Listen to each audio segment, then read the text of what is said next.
Are your best customers actually hurting your business? In this episode, we're going to be talking about the difference between converting happy customers into team members who don't do anything versus team members that are recruiting badasses. So, welcome to today's episode. We're the Beach Bus influencers here, and I'm Adrienne Lindeen. Brandy Shaver. And Carrie Hyam. Kat Krasilnikov.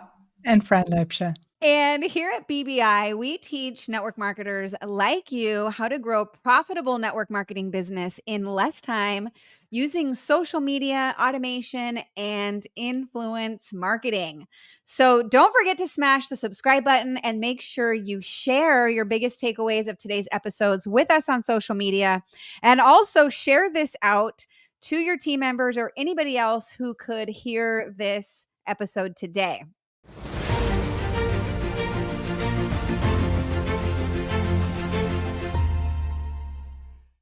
So,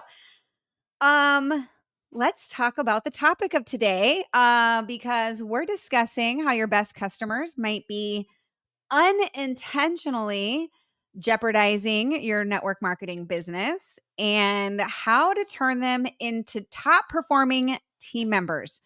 So stay tuned as we are going to actually explore and dive into the nuances of converting happy customers into productive team members versus those who don't contribute effectively. So I'm going to call on Fran to kick us off here in this. Could be a little controversial, but that's what we're here for, right? We are authentic, real, and we're not going to blow smoke up your dress, and we're just going to tell you like it is. So let's kick it off, Fran. And we hear this all the time from our students is their strategy is to find customers and then convert them into team members. And it's taught, all over the industry. I think it's the only recruiting strategy for many companies for out a there. lot of, yeah. And I first want to, we need customers. So as a network marketer, you need customers. And there's a benefit to having a lot of happy customers who love your products, love your services, whatever niche you are in, but they love your products. They're buying regularly. They hit the subscribe button and they're buying every single month, and you've got volume coming into your business every single month, and that is awesome. Okay. They can often bring in more customers because they will often tell their friends all about this amazing product that they're getting such great results with. So they will, they can help you grow your customer base. Okay. But they may not be your best team members. Okay. Because let's just put this out there. A customer is a customer. They love the products. They want to buy them every month, but they're quite happy just being a customer. They don't have that entrepreneurial drive. Well, most of them don't have that entrepreneurial drive. They don't have the, they don't want to build a massive business. They're quite happy where they are. And so often we try and convert them and sell them into this thing that, okay, you just need to go and build this business because it's so easy. And all you need to do is find more people like you and then convert them, except that really is not easy. And I know because I did this when I first started out. I got customers and I converted them into team members, and it was like dragging a bunch of monkeys. I had a bunch of monkeys on my back. Honestly, they did nothing. They did not grow their businesses. They did nothing. Okay. And I was the one who was constantly trying to find more people, but those happy customers who were quite happy buying the products had no desire to build a business. In fact, one of them was a friend of mine. I will share this quickly. And she shared with my husband about 3 years after, I had quit that company that, Wayne, I've still got all this product in my garage when I was working for Fran. She thought she was working for me and she had bought all this product, and I still have all this product in my garage. she was quite happy to be a customer and just buy a few products, but she really was not a team member. Okay. So don't get sucked into this, thing, into this pit, this false belief that, your customers are your perfect team members. Just because I buy a car doesn't mean I want to go become a car salesman. True. Like that's True. what it really sounds. I mean, that's what it is. Yeah. Yeah. Absolutely. So really diving into this customer versus team member deal. Now you may, for instance, I'll share a little bit about my story. When I first bought, I went to a Mary Kay party, right? Like years ago. This is when I first got born, as Adrian would say, birthed into network marketing. Now I know before you come at me, because Mary Kay people are very sure that it's direct sales and not network marketing. But to me, there's a lot of similarities, right? You sell product, you build team members, and you get paid in levels. Sounds like network marketing to me, right? Direct sales, network marketing, it's kind of all in the same category. But what happened to me is like I bought those products, right? And they're fairly expensive. Now I wouldn't say they're like the top notch, thing on the market, but they are fairly expensive. And when I found out that I could get my products for half price if I became a distributor for Mary Kay, then I did that, right? Because that's savvy. That's like makes sense to me. Save half on the products that you love, right? So I got into that business because I wanted the discount. Now, come to find out, right, after I was like, this is amazing. I love these products. All these things are great. I'm going to start sharing this to make a little bit of extra money. I figured out that everyone already had a Mary Kay lady. Now, I know that's certainty coming out, but that's what I felt like at that time, right? So I had to figure out how to build my business outside of everyone that I knew.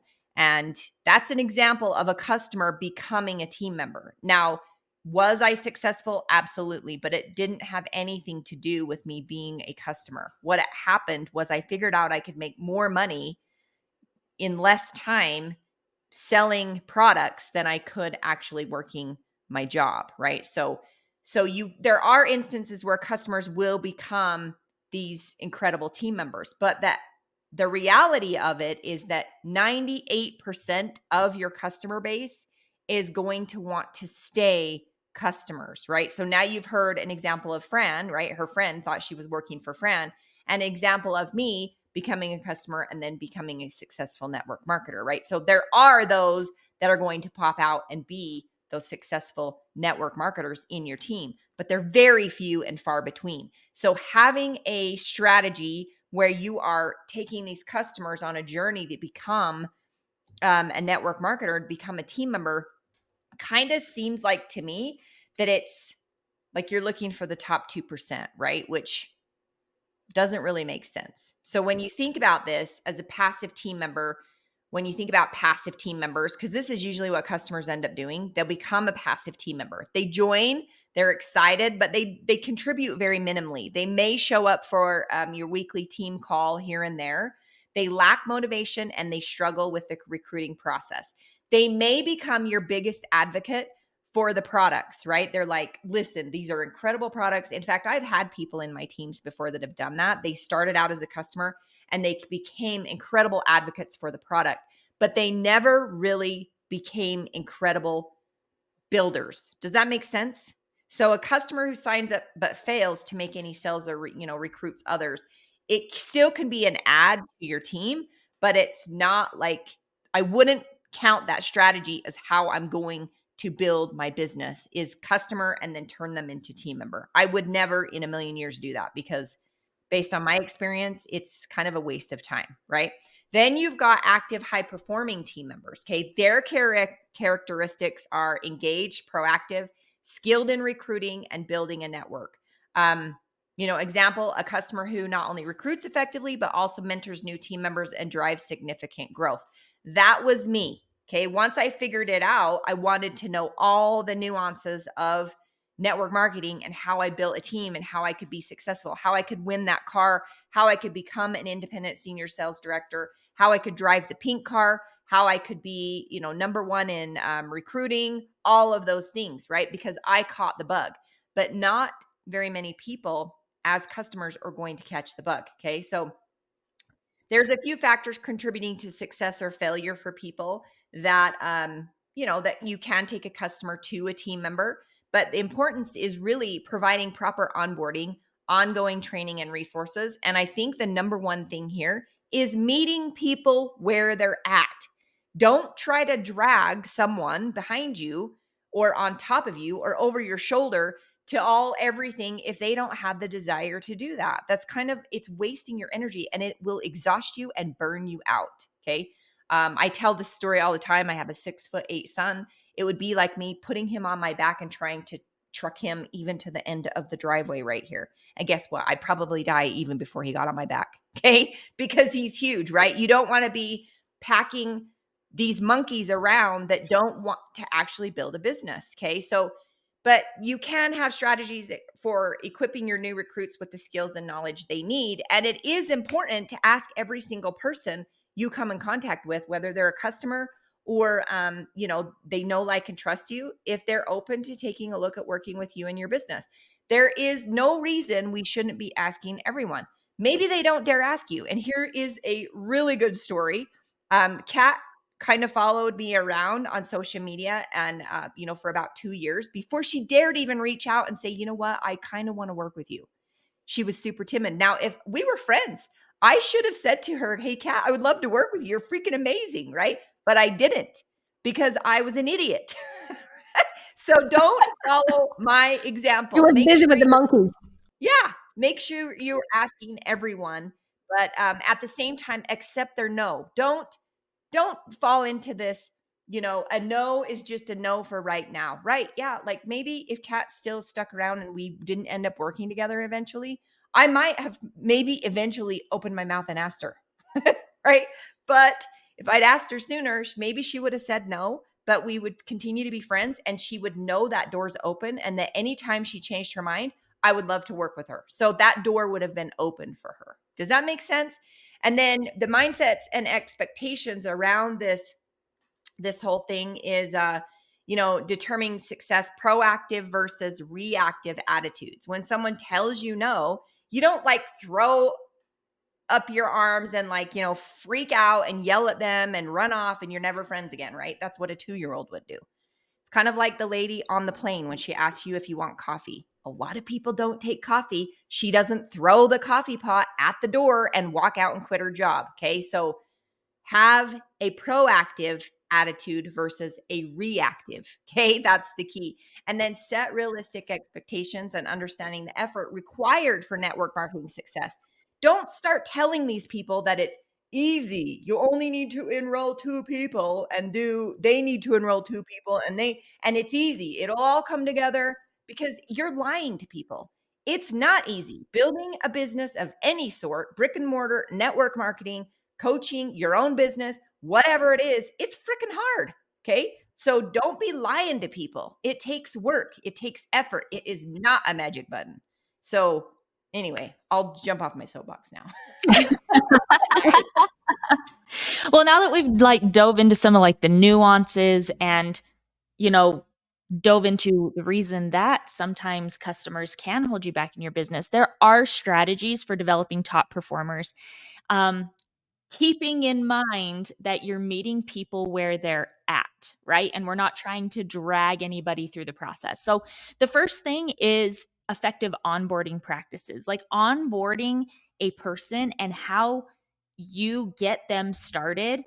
It really does set up whether or not that person is going to make it or break it. Most people inside network marketing, regardless if they're coming in as a customer or, but going from customer to joining your team to just coming in as just straight joining your team, never tried the product before.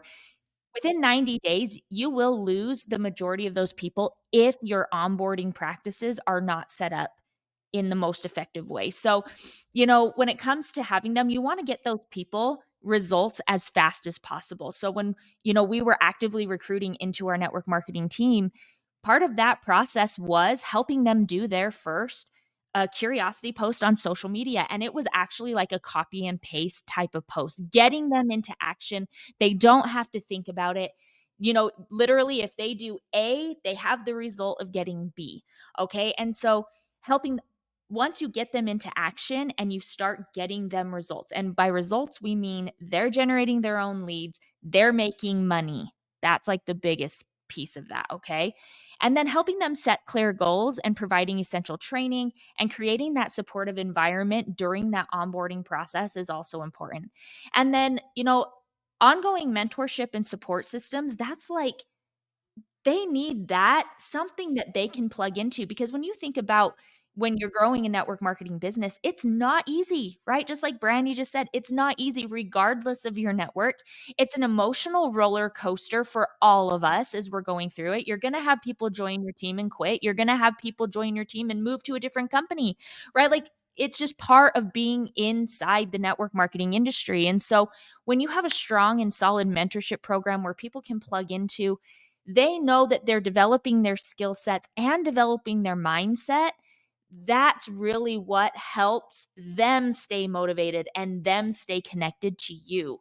Uh, Another thing is like pairing new recruits with experienced team members. So in our system, we had it to where as people started getting some results, we started giving them like responsibilities, things that they would get excited where they felt like they were giving back to the team. So, maybe they were in charge of like posting inside one of the social media groups or, going in and answering questions. When they felt like they were a part of something bigger than themselves and they weren't just like alone on their island, on an island trying to grow this, that's really what helps create a culture of accountability and growth. And that's also the next piece and in your strategy of developing those top performers where, team members should be motivated to take ownership of their own business and strive for that continual improvement.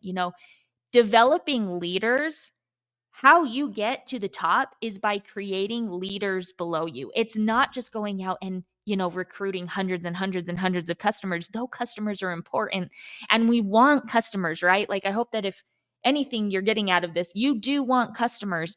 It's just sometimes most of the time, 98% of the time, those customers just want to stay customers, right? So when we keep that in mind and as we're coming in, we want people to develop into leaders to where they're going out and not just finding their own customers, but they're able to take some of those customers and develop them into top performers and go out and just find those top performers regardless of what your product is for your company. And that's one of the great things about what we teach here is, growing your own brand. People will join you regardless of what you're promoting. And then implement regular check-ins and goal setting sessions with those people. I loved, Brandy, she enrolled me. And those first few, Brandy, and I mean, we have some stories. That first year inside network marketing was struggle bus for Carrie, right? Like 6 months in, I had recruited 0 people, but she was constantly reaching out. Like, what can I do to help you in your business? What is your goal, for this week? How many people are you going to talk to? She didn't even care if I necessarily, for her, it was about building the relationship with me, caring about me. Say that. Caring about Carrie. Caring about Carrie and how she was doing, caring about my mindset. When, my meetings weren't going well, she was right there, like pouring life into me. Right. And so you can actually create systems and processes that will do it for you. Where, we have a really cool tool called Lead Magics that when someone comes in, you could have an entire thread, a week later, it just automatically sends them that message that says, hey, how is it going in your business? What can I help you with? Is there anything you're struggling with? There's this certain training that you might want to check out. Like you can implement automation so that you don't have to worry about, all of these different monkeys and, maintaining this circus. You can put automation in place that those that are ready and are wanting support and wanting help will take advantage of what you put in place. And then, just providing that continuous motivation. It's not your job to motivate your team, but it is your job to inspire, right? And so you lead by example, and by you continuing to bring in customers, you continuing to bring in, top performers, other people will do what you do. And so by offering that ongoing education, the motivational content, the tools to keep team members engaged and informed, that it's in itself is what is going to help people feel like they're in a place that they're going to continue to grow. And progress is better than perfection. And when you can help those new people understand that okay, maybe you haven't gotten your first sale yet. Let's look and identify and evaluate some of these key metrics that you can tap into so that you get that first customer, so that you get that first sale, so that you get that first team member. So, Kat, what are some of the pitfalls that you think that they should avoid? You guys covered already so much. I'm just gonna try to sum it up and give my own 50 cents. First of all, I joined network marketing for the discount. Just like Brandy, I realized that if I sign up for the business and share it with a couple more people, my products would be free. And at that time, I couldn't afford paying for them every month. It was over $200. I was like, that would be cool to have it for free. So yeah, just like everyone else, I joined for the discount. So my point is, there's nothing wrong getting team members, converting customers into team members. But we need to remember that 90% of them will not be Brandy's and Adrian's. They would be couch potatoes or monkeys on your back, right? But there will be small percent of people that will be willing to do the do and run with you, but majority of people won't. And with the current situation, how recruiting is not taught in traditional network marketing, we end up with all these monkeys or couch potatoes, what I call them. And we spend so much time and effort with these people that we don't have energy and time to actually learn a different strategy of recruiting badass team members, because it's no brainer, right? If I ask you, do you want couch potatoes or badass team members? You want badass team members. But first of all, it's not taught how to recruit them, right? How to find them, how to attract them. And we don't have time because we all in this couch potato deal. Like Brandy said, she didn't have time to ask me to join her team because she was busy juggling all the monkeys. Except of a few, like Carrie. Carrie was not the monkey, she was the tiger. That was Anyway. because I joined for the money. Yeah, I right. don't care about the product. You do. Right.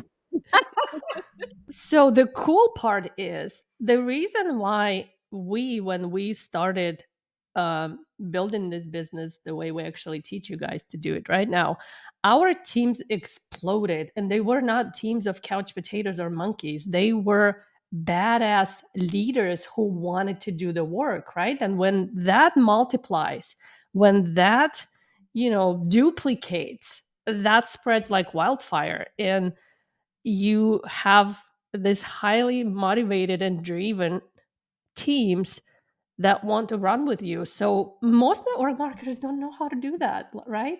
And that's when we come in, and we have an incredible course called Social Recruiting Secrets, where we teach how to stop the monkey business and how to attract those highly motivated, badass leaders.